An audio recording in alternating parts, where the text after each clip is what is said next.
यहाँ उपस्थित मातृशक्ति जो कि हम अनेक फील्ड्स में देखते हैं, वो एक माँ के रूप में, एक बहन के रूप में, एक बेटी के रूप में। तो मैं यहाँ बच्चे भी उपस्थित हैं, इनको कहना चाहूंगी कि अपनी दादियों का सबसे पहले मान सम्मान करें। दादा दादी, नाना नानी उनके पास बैठे, माता पिता बहनों से संस्कार प्राप्त करें, क्योंकि जो बच्चा अपनी दादी के घुटने के पास बैठ के खाना खाता हो, आशीर्वाद लेता हो, वो उसके आशीर्वाद से हमेशा सदैव उसका साथ रहता है और वो कभी भी पिछड़ता नहीं है, दुखी नहीं हो सकता।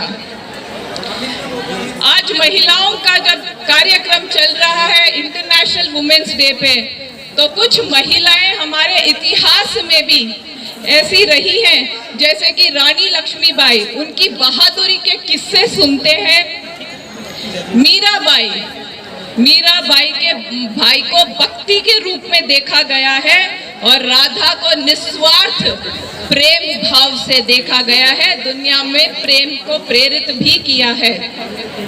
वहीं बन्नादाई वफादारी एवं बलिदान के लिए जानी जाती है और इतिहास में अपने आईपीएस ऑफिसर महिला प्रथम किरण बेदी, प्रधानमंत्री इंदिरा गांधी जी, गेम्स की दुनिया में हमारा नाम ना ही सिर्फ भारत का बल्कि विश्व में नाम रोशन करने वाली साइना नेहवाल।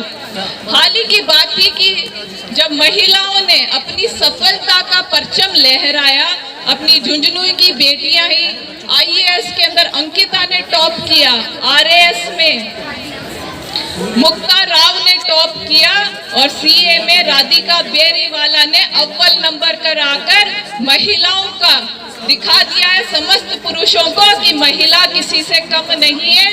जब एक बेटी या बेटा पैदा होता है तो दोनों ही मुट्ठी बंद कर पैदा होते हैं, तो ऐसा क्या हो जाता है बाद में कि महिलाएं पिछड़ जाती हैं। तो महिलाएं भरपूर शक्ति लेकर पैदा होती है, बस उन्हें अपनी शक्तियों को निखारना होगा, जानना होगा।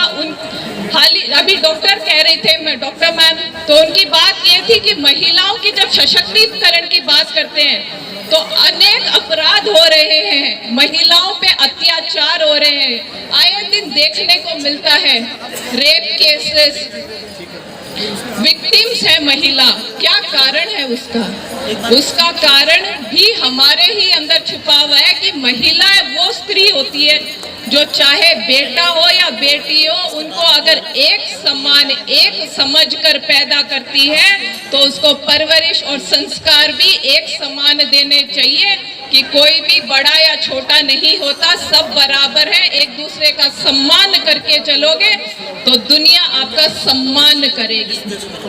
आज यहाँ बड़े तुल्य पिता मातृशक्ति मैं पुनः कहूंगी कि आप ही के हाथों में है महिलाओं को सशक्त करने का, अपनी शक्ति को पहचाने और कार्य करें। सरकार द्वारा अनेक कार्य किए जा रहे हैं। मैं यूं कहूंगी कि झुंझुनू जिला एक तरह से गिफ्टेड है। उसका कारण ये है कि प्रधानमंत्री जी ने हमारे राजस्थान में पहला सखी वन स्टॉप सेंटर हमारे झुंझुनू जिले के हेडक्वार्टर्स बीडी के प्रीमिसेस में खोला है।